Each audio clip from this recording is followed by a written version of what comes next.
What's up, everybody? This is Dr. Justin Flinner coming to you live from Northern Virginia with the My Mentor Medicine podcast. If you're searching for ways to recharge your energy, reduce your stress, and reclaim your health, then you've arrived at your destination. From acupuncture to Tai Chi, I'll deliver to you quick, simple, and effective tools to create balance and restore harmony in your fast-paced life. Get ready to transform the way you live, breathe, and heal right here on the My Mentor Medicine podcast. Now, it's time to make My Mentor Medicine your Mentor Medicine. Take a deep Tai Chi breath with me. Here we go.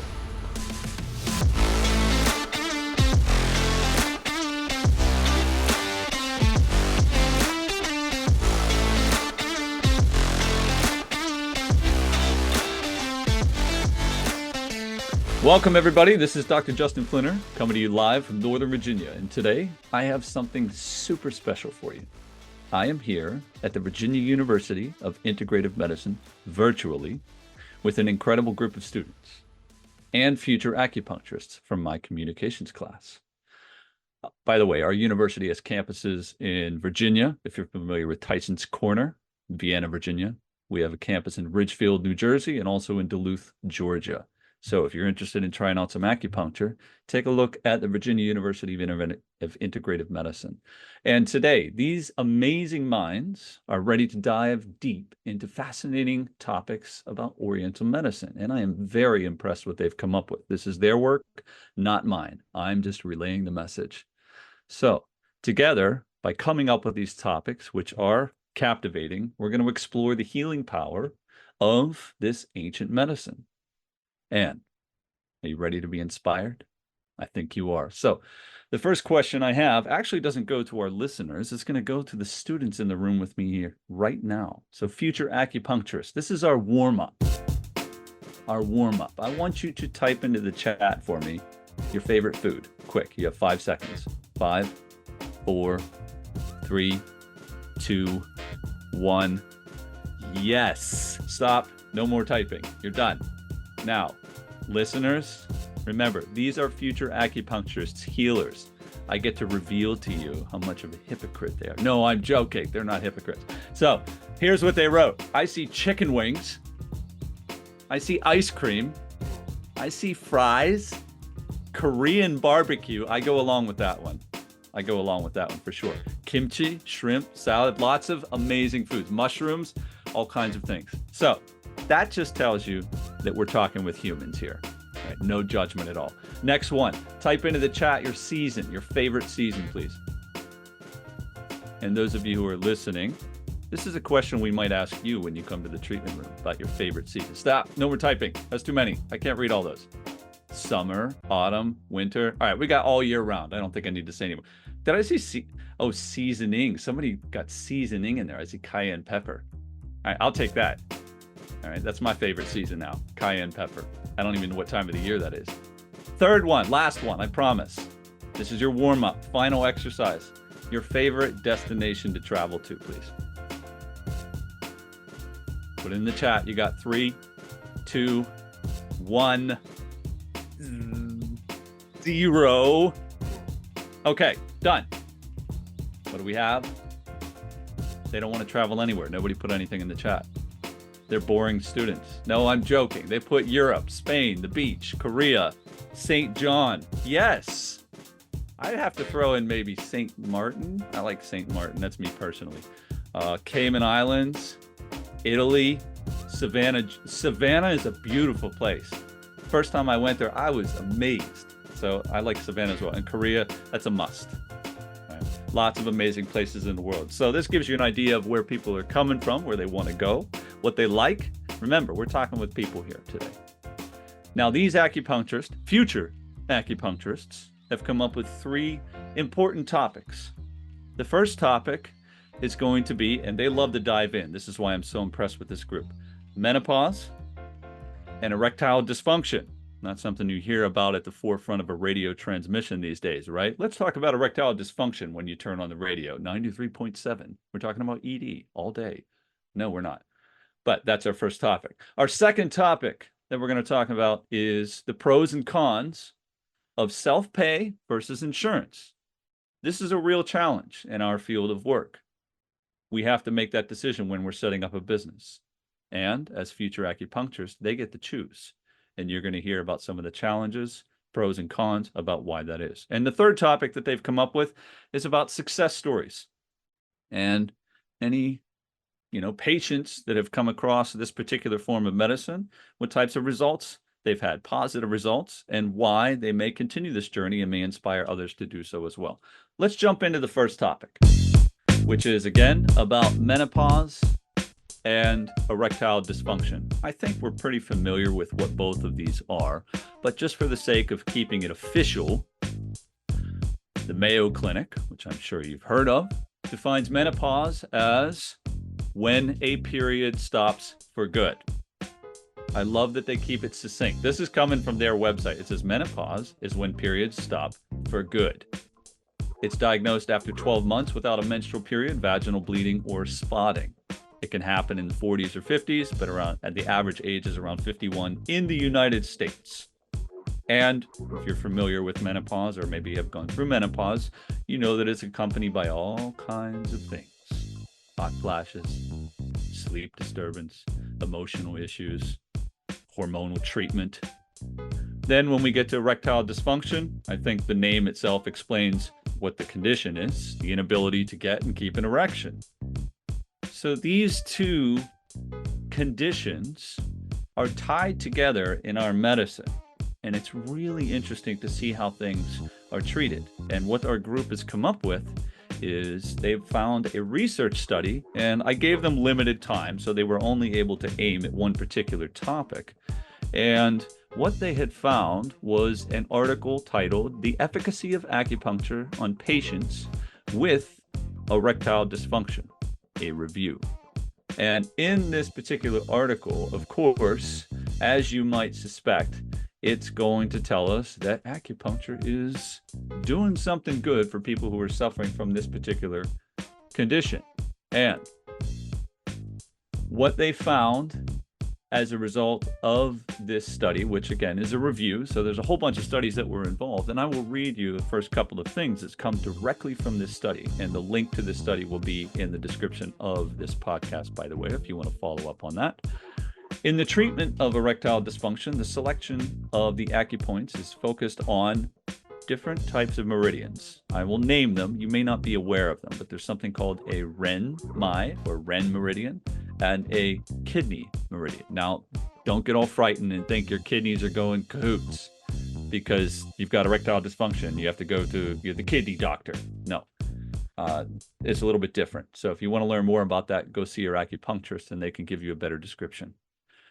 Often combining the acupuncture points at the distal ends of the extremities and the abdomen. So that tells you a little bit about what to expect if you go to a treatment for this type of condition. There's going to be points in the distal ends of your arms and legs and also into your abdomen.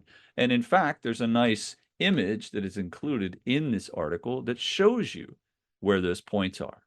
And again, they're on the abdomen. We got a lot of points here that are positioned under the belly button in the lower abdomen. Makes sense. Points that are in and around the groin and down into the legs, because a lot of the things that we're looking at are connected to the anterior or the front of the body and the channels that make connections into these regions, traveling from your feet up to the lower part of your torso. And once again, this has shown some benefits. So the results of the present research shows that acupuncture is effective in the treatment of erectile dysfunction, especially functional erectile dysfunction, and conforms to the guidelines for providing comprehensive treatment, but is limited by insufficient evidence. Dun, dun, dun. That is usually something that often accompanies our work, which gives us more incentive to continue to research and find really good results as best as we possibly can. So I want to send, sort of a thank you out to those who have conducted this review, all of those researchers out there. And this is a research that was completed and published in 2022. So it's not too far in the distant past.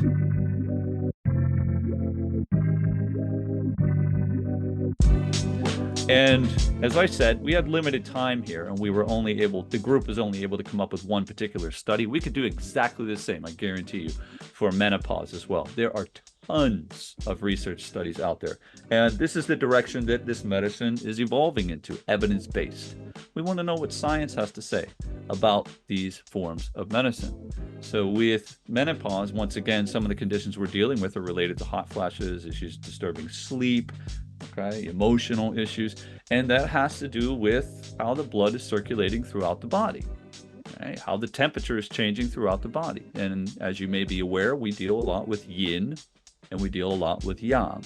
Any kind of weakness or you're a little too strong with one of those, that could lead to a diseased state or a state of what we call of disharmony.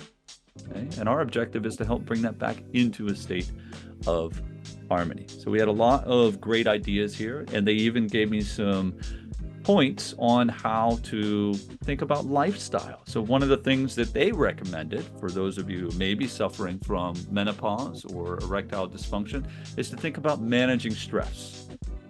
That sounds easy, right? Easier coming out of the mouth than actually doing it. But it's possible. It's possible for all of us. You have to think about which areas of your life you feel that the stress gets a little higher and what you might be able to do, how you might be able to change your mindset, or even your diet or exercise habits, which they also pointed towards. So exercise is a great way to help reduce that level of stress, help to, distance yourself from environments that may increase that level of stress. And as you just heard from all of these students here, they have some really good food choices. So those food choices tend to match where our mood goes, tend to match where our stress leads us to, and can also sometimes prevent us from getting in a good exercise routine. I don't think I've ever tried, or nor do I want to try, to exercise after eating a box full of Korean chicken wings. They're wonderful, but not right before I go to the gym. All right, points. There's lots of amazing acupuncture points. They've given a couple options here, but one particular method which can be amazing for people outside of the treatment room is auricular acupuncture or ear acupuncture. There is a very famous protocol that is performed on the ear called the NADA protocol. NADA stands for the National Acupuncture Detoxification Association, which originated in New York City. And it is now something that is practiced across the world. This is an amazing form of treatment that can also be applied outside of the treatment room. So you can continue to get treatment 24/7 as long as your acupuncturist is familiar with and allowed to perform that protocol, of course. All right. So an amazing first topic, great points to discuss, and lots of conversation to come forward. If you have any questions about menopause or ED with your acupuncturist, bring that to the treatment room. Say that, this amazing group of students from VUIM brought this to my attention, and I want to learn more.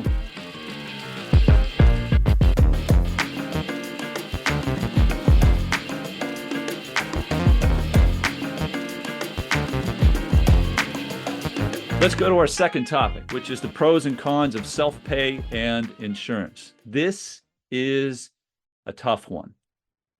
I can speak personally to this because I started off for many years in a self-pay situation.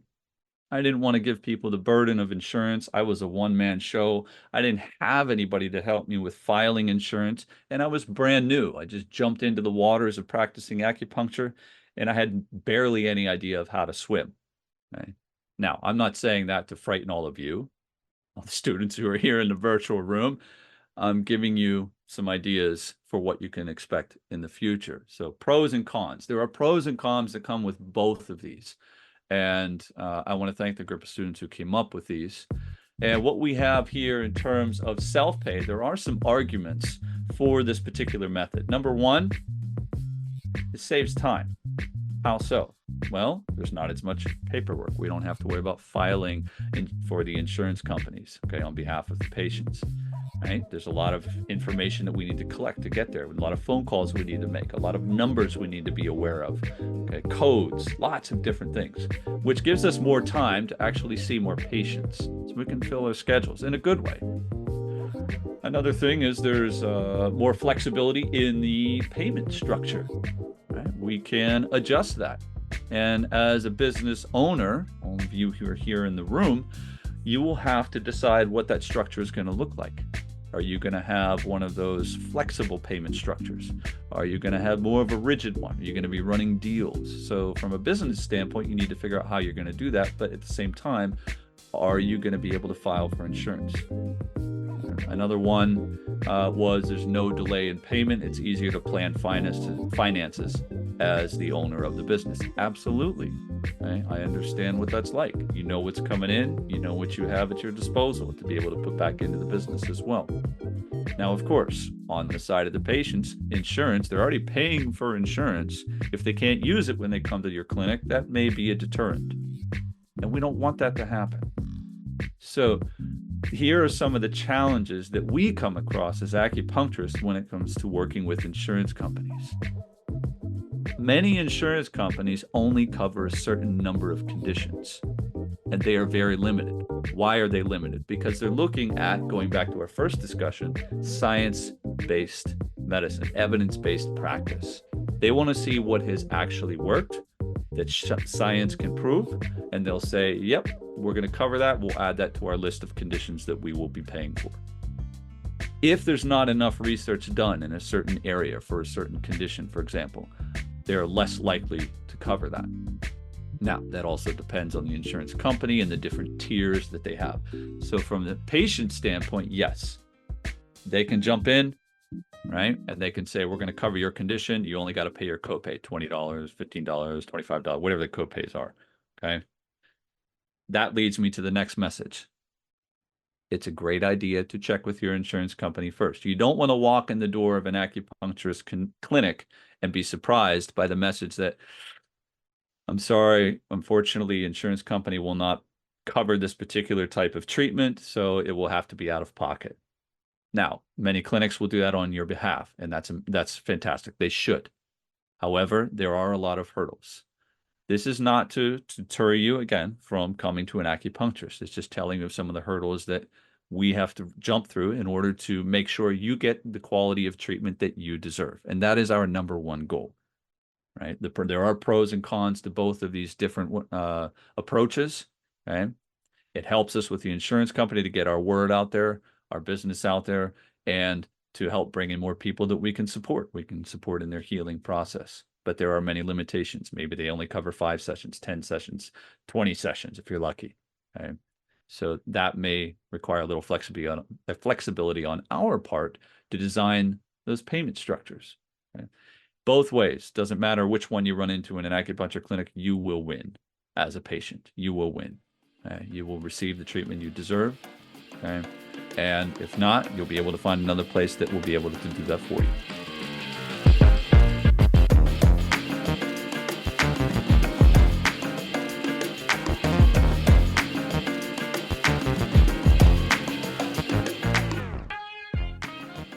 Our third and final topic in this episode is about success stories.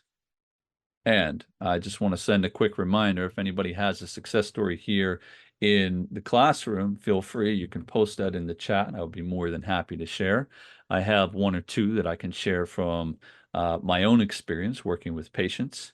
Now, I come from a little bit of a different direction in my history with acupuncture. I'm one of the rare individuals who went to acupuncture school before he ever received acupuncture at all.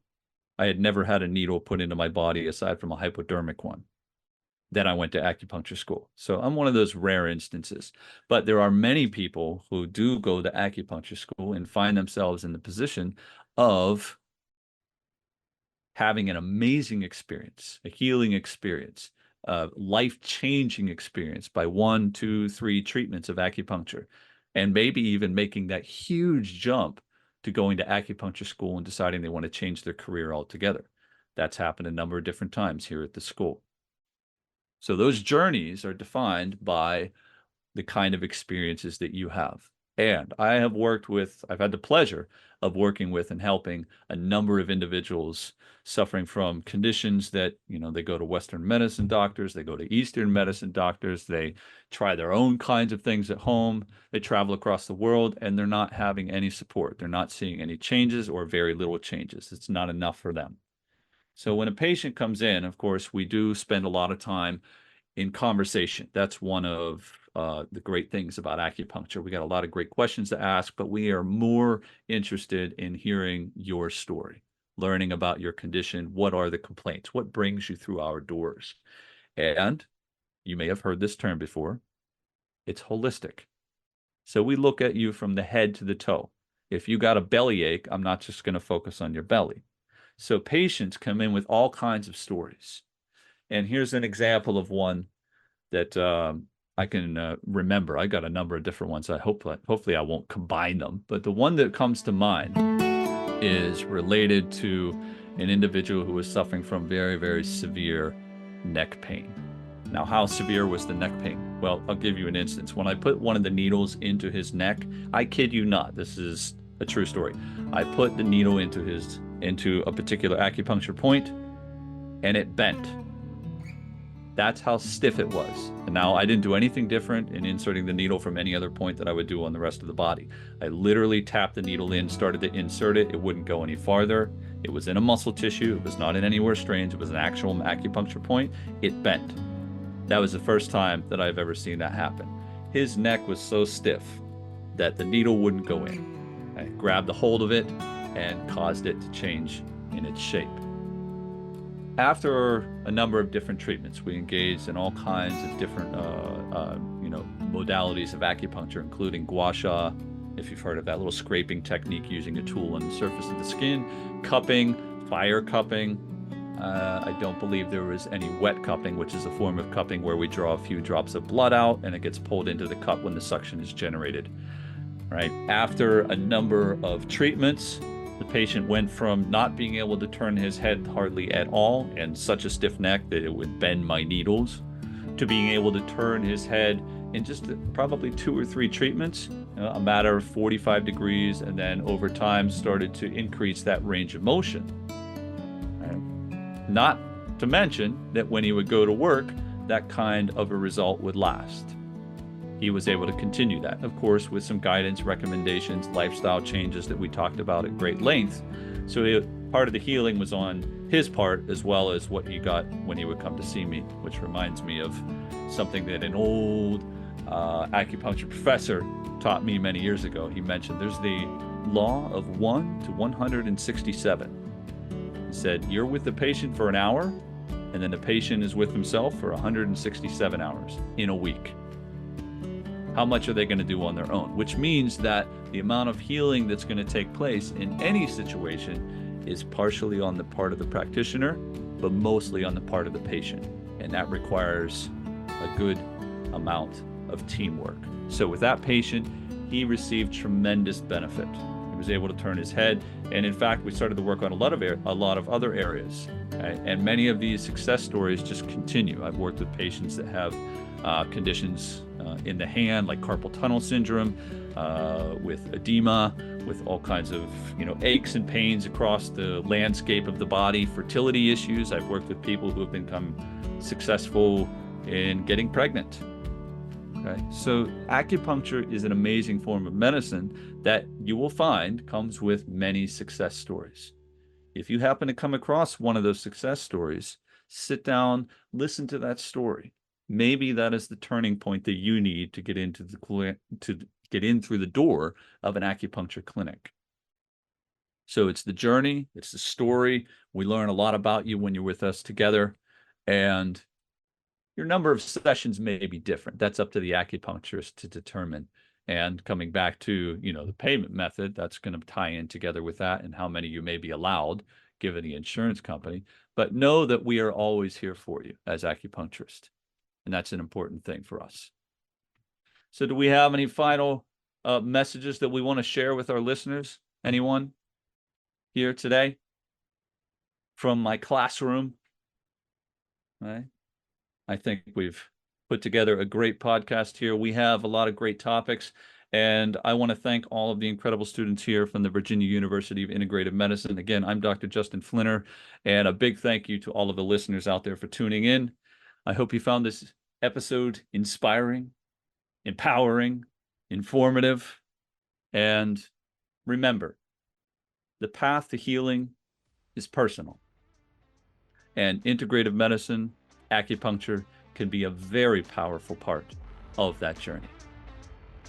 Until next time, stay healthy and stay happy. See you later. Thanks for tuning in to the My Metro Medicine podcast with me, your host, Dr. Justin Flinner. I hope you're feeling inspired to take that next step towards a healthier, more balanced life. If you enjoyed today's episode, be sure to subscribe and leave me a review. Your feedback helps me continue to bring you the best in acupuncture, tai chi, and holistic wellness. Stay connected with me on social media and check out my website, www.mymetromedicine.com, for more resources to support your journey. Until next time, stay healthy and stay happy.